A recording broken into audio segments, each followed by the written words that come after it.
biriijka labaad ee magaalada Burco oo xidhnaa muddo ku dhawaad 4 bilood ayaa dib loo furay iyadoo aan lagu sameyn wax dayactir waxaana saaka arooryadii hore lagu soo toosay iyadoo ay marayaan gaadiidka noocyadiisa kala duwan.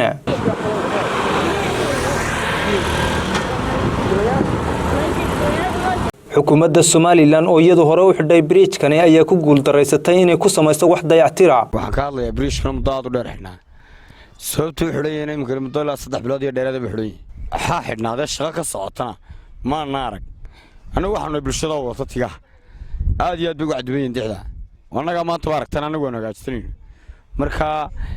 biriishkaas muddo aad u dheer buu xidhnaa madaxweynaha baaq baa loo diray dawladda baaq baa loo diray inta wax la leeyahay midna madaxweynayo dawladeedii hoose war naga hagaajiya ama biriishka noo fura shaqo ka socotana ma jirto biriishka xidhnaada duu shaqo ka socoto aqal gal baa ahaan lahayd laakiin biriishkana wuxuu leeyahay wax shaqaana kama socdaan geesta kale waxa jira jidad dayacan oo iyagu ay dhibaato weyn ku qabaan bulshada maraysa ama adeegsata isla markaana ay ku dhibaataysan yihiin gaadiidka isticmaala wadooyinkaasi qaar ka mid ah gaadiidleyda yaryar gaar ahaan gaadiidka loo yaqaan tigaha ayaa iskood isku abaabulay waxaanay bilaabeen inay wax ka qabtaan wadooyinkan dayacan iyadoo ay sheeda ka daawanayaan mas'uuliyiintii ku shaqada lahaa wax ka qabashada baahiyahan taagan gaar ahaan dawladda hoose ee magaalada Burco togana waxa baawurtii aad dhibaato ku noqoto way mari kari waayeen markan lacagtii iskaashatada tigaha uun baanu ku bixinay oo maxay la geliyay anagu laakiin waa markii saddexaad ee aan ka qayb qaadano inaanu wadada toga intii biriishkaas xidhnaa hagaajino oo ka shaqeyno carrakaawo iyo maxay jayba ku rugno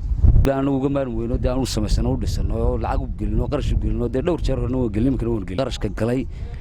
hadii carruurtu noqotay hadii wax kale noqoto hadii anaga bixino dadka fikirkana anaga hadii sameysanay wasiiro ka tirsan xukuumadda Somaliland ayaa iyagu safar ku yimaada magaalada Burco waxaanay kormeeraan biriijkani inkastoo ay si isku mid ah u sheegaan in biriijkan sida ugu dhaqsaha badan loo dhisi doono wasiirka horumarinta jidadka Somaliland Cabdilaahi Abakar oo dhawaan soo gaadhay magaalada Burco ayaa warbaahinta u sheegay in sida ugu dhaqsaha badan loo furi doono biriijkan isla markaana loo dayactiri doono waxaanu ballanqaadkaasi noqday hal bacaad lagu lisay arinka biriishka Burco runtii waa xaqiiq waxyeelo waxa gaarsiiyay roobabkii waaweynaa waxa la sameeyay daraasadii iyo sida wax looga qaban lahaa imika hawshaas waxa la jeedinaa wiigan soo socda in insha Allah ay u iman doonaan injineeradii imika daraasadii waa la sameeyay iyo sida wax looga qaban lahaa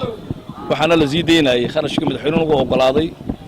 cidii markaa hawsha wax ka qaban lahayd iyo shaqaale dhaqso u imanayaan waxaan rajaynayaa insha Allah haddii Allah ka dhigo muddo dhow